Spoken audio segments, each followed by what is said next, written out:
Hi, today I'm going to talk about doing a small computer build. It's a ASRock AM1H-ITX motherboard.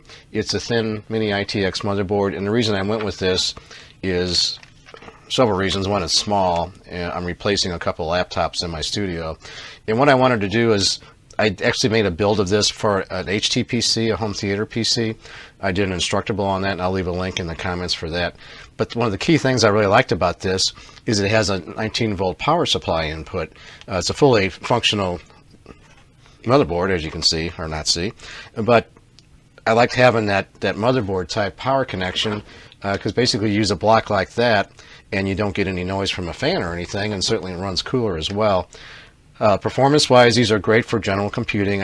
Some people try to game on these. I don't think it's really a game machine. You can certainly do some lower-end games, but the really nice thing is it's got the HDMI output. You can go right to a TV set.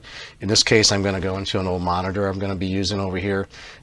So I got online, and when I did my original build for the HTPC in my Instructable, the motherboard cost me about $60, and the Athlon 5350 2 gigahertz APU processor cost me about $50.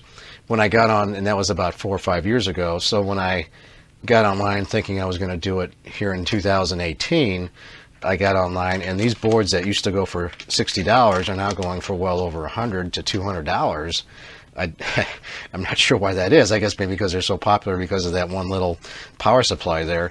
So I had to look around, and I did find one of these boards that somebody had decommissioned. They had set up their system, and then they got another system as far as HTPC, and so they dismantled it and sold it, and I bought this on eBay. So this was about $60 for this. So it's kind of the same price, but I paid 4 years ago. So what I had to do as far as the APU was concerned, those are like the same way. They were $150 or something for the replacement, not a replacement, for a new APU, the 5350, the AMD 5350. So what I actually did, I bought another ITX motherboard that has the 5350 on it, so it was $50. And actually this motherboard is probably not bad.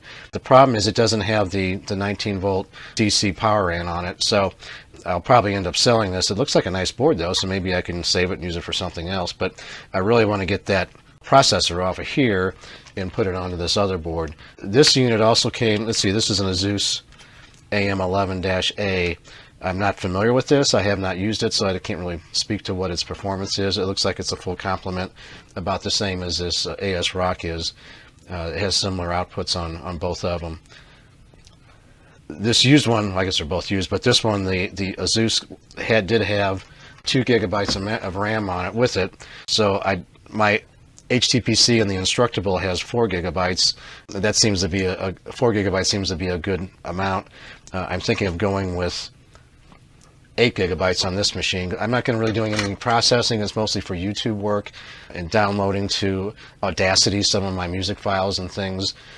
Not a lot of complex computing. I won't even do any sound processing or anything. So I just need a machine where I can get on to, do a decent practice against YouTube videos for my worship team, and also to mix down some of or if I mix down my music on my recording console, I'll take it to Audacity to get it into the PC domain. So some of the things I'll be working with on this, I do have a mSATA drive. This actually, I bought this for a Acer netbook a while back, and this is a 60 gig mSATA hard drive. Actually, it's in a holder. The drive itself is just this small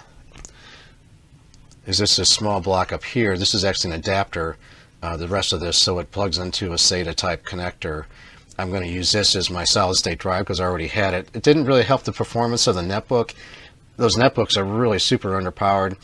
I'm going to utilize my 60 gig SSD for the operating system, and I've got another 120 gig Hitachi smaller drive, laptop drive that I'll be using just for extra memory on it. And as far as what I'm going to do it on, I'm thinking I'm going to use this walnut. It's actually a plaque for awards and things, but I think I'm just going to mount it on here and try to pretty it up a little bit and just mount that on the wall somewhere so it'll be accessible for one thing. It might look kind of cool too. Won't have any lighting, I don't think, on it or anything, but if you look at my Instructable for my HTPC, I mounted that on a piece of wood and put a nice grill in front of it. I thought it turned out kind of nice, so I thought I'd do the same thing with this and see what happens. So, you know, it'd be something like that, and then I guess like that, and then have the drives up here or something. So we'll kind of figure that out. So I think for now, my next step will be to get the AMD processor off this old board and get it transferred to the new one, and any other little tidbits I need to do, we'll do that in the process. So I'll be back in a few minutes. Okay, well, it's been a few days and I've got some different things lined up here. I changed some of my ideas from my previous episode. So one thing I decided was I was looking at this big piece of walnut, not this one, a big piece of a walnut. It was actually a plaque wood, and it really was too big for the space I'm looking at. So what I decided to do is I had a piece of wood, we cut it down. So what I've got here now is my board, this guy right here, and looks like it'll fit pretty good. So I've got my board, my other memory came in, so I've got 4 gigs total on here. Originally I was going to go with 8, but the vendor on eBay got hacked or something, and long story short, I didn't get my 8 gigs of memory. Instead, I'm working with 4. So I looked around. I've got a couple of hard drives. Just before you saw this last time, that's the I think it's a 64 gig solid state drive, and this is a 320 gig laptop drive. So actually the laptop that I was replacing, I just pulled the drive out of there, and we're going to mount that to this board. So this will eventually mount to the wall. All the I/O ports will be at the bottom, which will be easy to get to. The on-off switch is this guy here. I got this off of eBay. It's kind of cool, actually. Obviously it's meant to go in the back of a case, but I can use this thing, it's really as an extension, so I can mount this. I'll just cut these edges, these ends off here, maybe mount it somehow, but I was thinking I can just have it, this might be a little inaccessible to the computer itself, so I can mount it, you know, up somewhere more convenient so I can actually get to the silly thing. So I think what we'll start to do is go ahead, and I've got some spacers here, some pieces we can start mounting these things to the motherboard. As you notice, I don't have the fan on there yet, this heatsink and fan, so we'll put that on there in a little bit. I got some little spacers, nylon spacers, and we're going to use that to raise the motherboard up, and that should give me enough room to get by the space for the clips for the heatsink and fan. Okay, now I got 2 of those. All right, we got that. So I think as far as these spacers are concerned, this will work fine. Last time I did this project on my other computer, I had to drill out these holes on the motherboard, which I'm sure raised a few eyebrows, but it works just fine. So this one's, I don't have to drill them out, thank goodness. So what I will do now is I'm going to mark my spots to be drilled. Drill a pilot hole.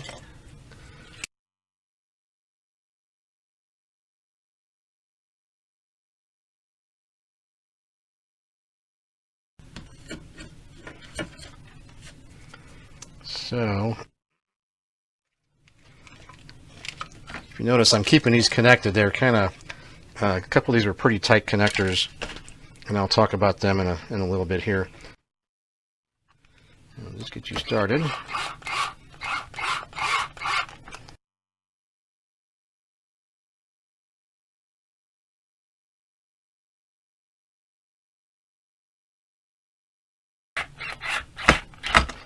You know, a lot of people rely on their clutches when they're screwing stuff in. I think on a lot of these power drivers and stuff, you can feel pretty good if it's getting too tight or not. And sometimes I'm more afraid of those clutches not clutching at the right time than making things too tight. Let's see. So what we got here? So let's go ahead and let me get some paste here. And all we need is a little bit in the middle. Because it's kind of funny, it's just that little circle in the middle is the primary contact. So I guess we can either attach it to the right here, and let's do it right here. So I'm just going to spread that around a little bit. I've seen some people do it different ways, but functionally it just seems as long as you get it on there, and you actually don't want it too thick. I could probably even take some off there, because I've seen some of them where they come in already pre-glued. That's actually a pretty thin pretty thin coating they got on there. So we'll just go with this. And this, like I said, this doesn't get real hot anyway, this CPU. Actually, the one I've got in the other room, you can't really hardly ever feel any heat off it. So I'm just going to look for a place to plug in the CPU fan. That's right here. And so I just want my wire to be close to that. So we'll just line these bad boys up. So here I'll probably want to tie that up a little bit to clean that up. Maybe we'll go ahead and do that right now.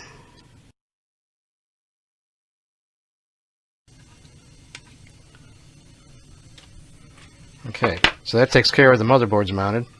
Now, so what I need to do here, okay, so let's see how we kind of want to mount that. So maybe we'll talk about these connections here real quick. So when I set this up, I needed these SATA connectors, and what was interesting about this particular board, I went back and looked at the one I have in the other room, and when I originally did this build, I used these SATA connectors here. I'll call them on the front. And when I did that, they had some other kind of driver where I couldn't get it to read the solid state drive. So I don't know if this is different. They're different colors than what I had on my other one. But I did notice I put the drives mounted to that second set of connectors for the SATA. So that's just something to consider. The power to the SATA is a SATA connector, SATA power connector. This is a little different. It's actually a male end sticking up, similar to what you would have on your drives. Let's see if I got another drive here. Kind of like on these drives, it's actually something like that sticking up off the board, which I thought was kind of odd, but that's what they had. So it took me a while to figure out that I could just use the same. Basically, it just hooks up like this, just like you would anything else. It would plug in. So I actually have an extra power outlet in if I needed it. Not that it's in a convenient space.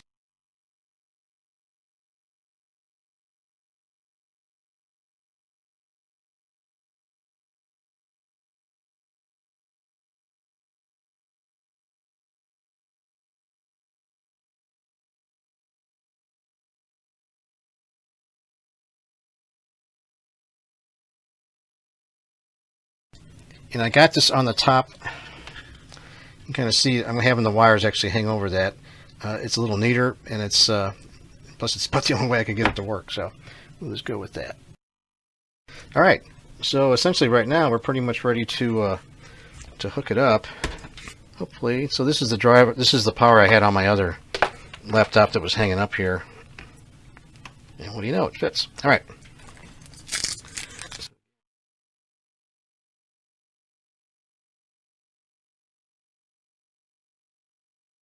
Hard drive one. Okay, let's see what this guy does. So you plug it in. All right, so I don't know if green or red is the one I want, so we're just going to hit green. Nothing there. Oh, it is working. Okay. Oh, there it is. I don't know if you can see the green light or not. There it is. And I guess the red should start flashing at some point. There it goes.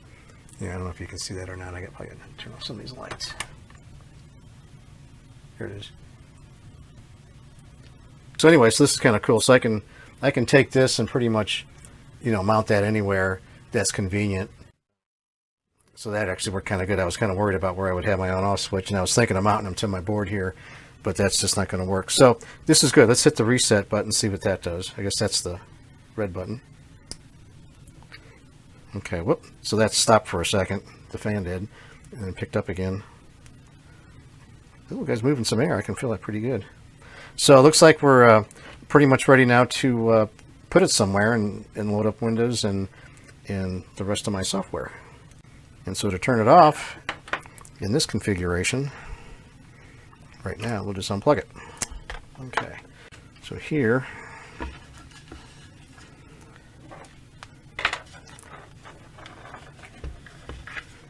is our computer.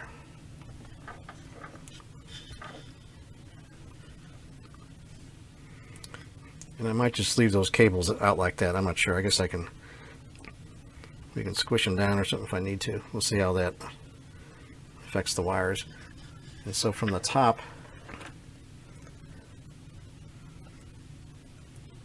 not too much to say there, but you can see the gap in there. Looks good. So there's plenty of ventilation.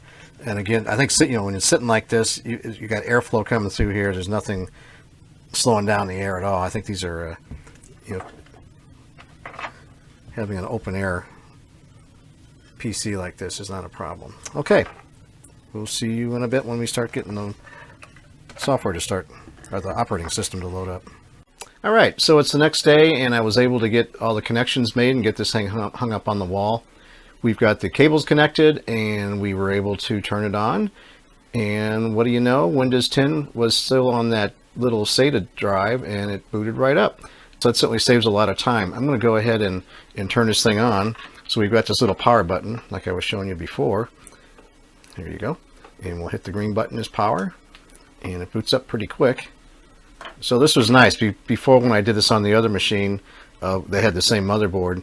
It was kind of a pain because I had hooked up the wrong SATA connectors on the board, but hooking them up on the ones where I showed you earlier, everything was recognized, and it started right up. So you can see it boots up, fairly quickly. And it was nice not having to come in and reload Windows 7 and Windows 10 and all that sort of thing. So definitely a win. So it's really plenty perky. The way I've got it hung on the wall, I already took down my task cam, but let me show you in the back of that. It's these little, actually I got them from Radio Shack, like, gosh, 25 years ago something. They were on clearance, and they're just like it's a hanger. I think they were built for speakers, so they're super heavy duty. I took this thing down earlier to show you. So that's my task cam unit, and that's how I got it hung up there.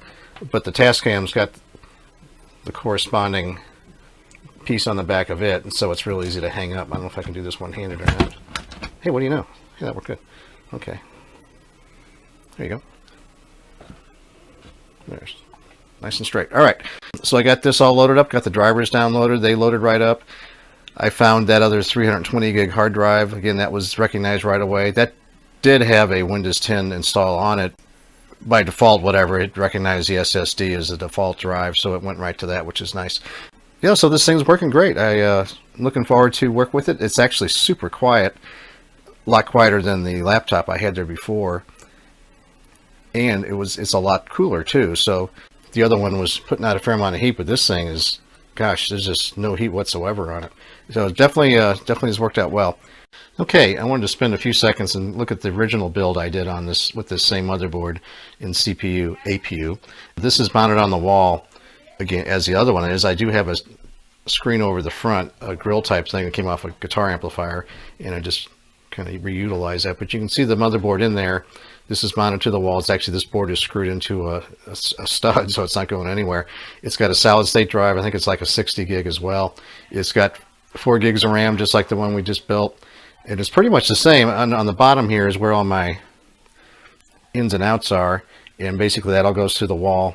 And again, with this power connector, that's one of the things I really like about these boards, is you use that 9-volt power supply. And so a lot of that kind of stuff is just behind the wall there.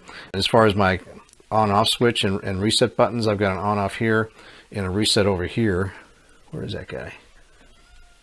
Oh, up in here. I hardly ever use the reset button, but it's up in there. And I've got the power and the hard drive activity. I'm going to go ahead and turn this on. Let me just show you where the TV is. So it'll be, we'll just go ahead and turn this on so you can see it come on and see how fast that boots up. So I just turned it on, and we'll stand back here and see how fast that boots up. And there it goes. Okay, so essentially it's the same as the one in the other room. So that's got Windows 10 as well, and I use this is like a Kodi machine. I originally built this to be a streaming game for Steam, but that never really panned out. It works, but it's just kind of wonky the way the interface is. You need like a hardwired keyboard and mouse, and it just didn't work if you're sitting on the couch. So I didn't pursue that, but I use it for Kodi, and that works out well. Anyway, so this has been like the other one is. It's super quiet, super cool. It doesn't make any noise. You can't feel any heat come off it. The interface I'm using is this little wireless keyboard. It's a FAV1, F-A-V-1. This has worked out real well. So it holds a charge pretty long. It lights up in the dark. It has a laser pointer on it, but you really couldn't play any games off it, but it does give you something to do your searches and program the machine as needed. So this has worked out real well. And I did do an Instructable on that. I'll even link in the comments section description, I guess, down below, and you can look at how that build was done. It's a little bit different, but pretty similar too.